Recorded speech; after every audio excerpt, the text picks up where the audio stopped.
Focus. బీజేపీకి అత్యంత కీలక రాష్ట్రాల్లో మహారాష్ట్ర కూడా ఒకటి.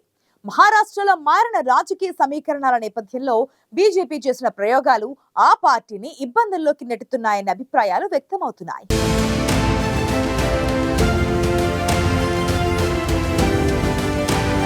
మహారాష్ట్రలో శివసేన ఎస్పీలను చీల్చి చివరికి బీజేపీలో నష్టపోతుందా? ఈసారి ఎన్నికల్లో మహారాష్ట్రలో బీజేపీ తన మిత్రపక్షాలతో కలిసి ఎలాంటి ఫలితాలు అందుకుంటుందనే దానిపై ఒక అంచనాలు రాలేకపోతోంది.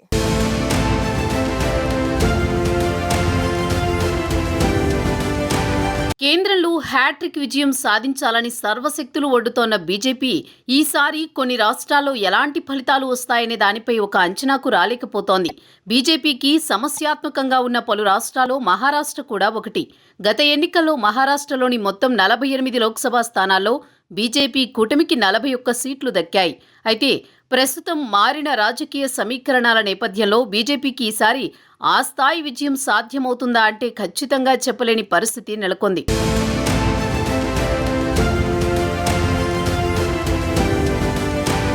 బీజేపీకి అత్యంత కీలక రాష్ట్రాల్లో మహారాష్ట్ర ఒకటి. మహారాష్ట్రలో గతంలో శివసేనతో కలిసి క్లీన్ స్వీప్ చేసిన సందర్భాలున్నాయి. కానీ మారిన రాజకీయ పరిణామాల నేపథ్యంలో బీజేపీ చేసిన ప్రయోగాలు ఆ పార్టీని ఇబ్బందుల్లోకి నెడుతున్నాయి.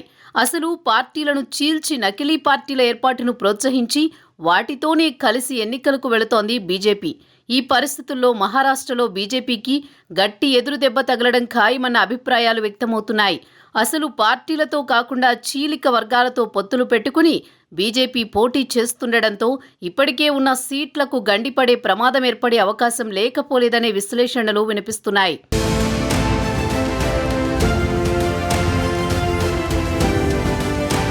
శివసేన పార్టీని చీల్చడంలో బీజేపీది కీలక పాత్ర.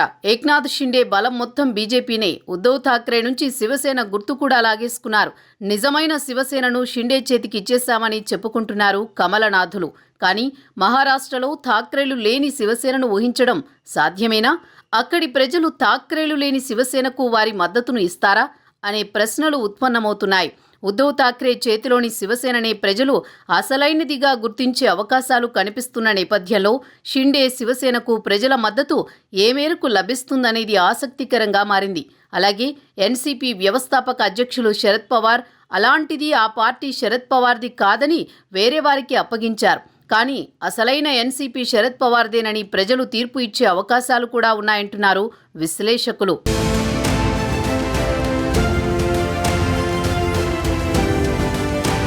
మహారాష్ట్రలో 1989 నుంచి 2019 మధ్య కేవలం 2 బలమైన రాజకీయ కూటముల హవానే కొనసాగింది.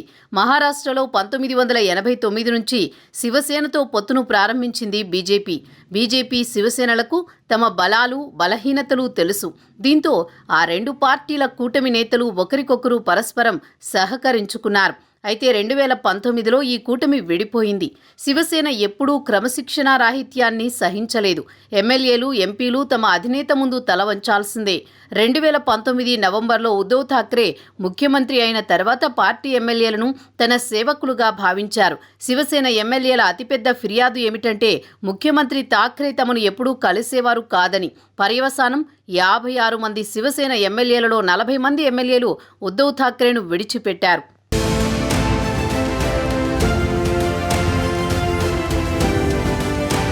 శరద్ పవార్ 1998లో ఎన్సీపీని స్థాపించారు. శరద్ పవార్ తన జీవితాంతం ఎన్సీపీ తన సొంత ఆస్తిలా ఉంటుందని భావించారు. 2023 జూలైలో అనూహ్యంగా శరద్ పవార్ సోదరుడి కుమారుడు అజిత్ పవార్ ఎన్సీపీని చీల్చారు. తనతో పాటు చాలా మంది ఎమ్మెల్యేలను తన వెంట తీసుకువెళ్లారు.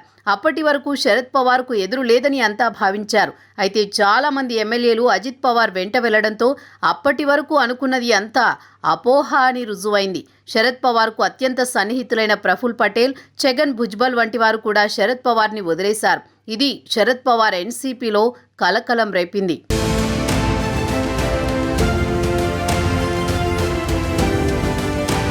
ఉద్ధవ్ ఠాక్రే, శివసేన, శరద్ పవార్ ఎన్సీపీలు చీలిపోవడం బీజేపీకి అనూహ్యమైన విజయమే. కానీ ఇది మహారాష్ట్ర రాజకీయాలను పూర్తిగా అస్తవ్యస్తం చేసింది. ఉద్ధవ్ ఠాక్రే లేదా శరద్ పవార్కు ఎంత ప్రజామోదం ఉందనే దానిపై స్పష్టత లేదు. ఒకవేళ ఉద్ధవ్ ఠాక్రే ప్రభుత్వం కొనసాగి ఉంటే మహారాష్ట్రలో బీజేపీకి 10కి మించి ఎంపీ సీట్లు వచ్చేవి కావనే విశ్లేషణలు వినిపిస్తున్నాయి. అదే సమయంలో ముఖ్యమంత్రి ఏక్నాథ్ షిండే, అజిత్ పవార్ల బలం ఎంతనేది కూడా బీజేపీ అంచనా వేయలేకపోతోంది. మహారాష్ట్రలో ఇప్పుడు చాలామంది కీలక నేతలు ఉన్నారు. వారి బలం ఇంకా నిరూపణ అవ్వలేదు. అందుకే మహారాష్ట్రలో బీజేపీ తన మిత్రపక్షాలతో కలిసి ఏ మేరకు సత్తా చాటుతుందనే దానిపై ఓ అంచనాకు రాలేకపోతోంది.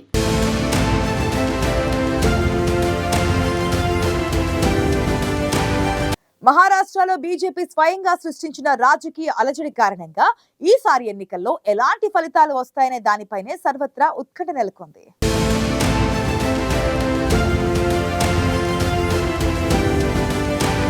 ఐ ఫోకస్ లో షార్ట్ బ్రేక్ తీసుకుందాం.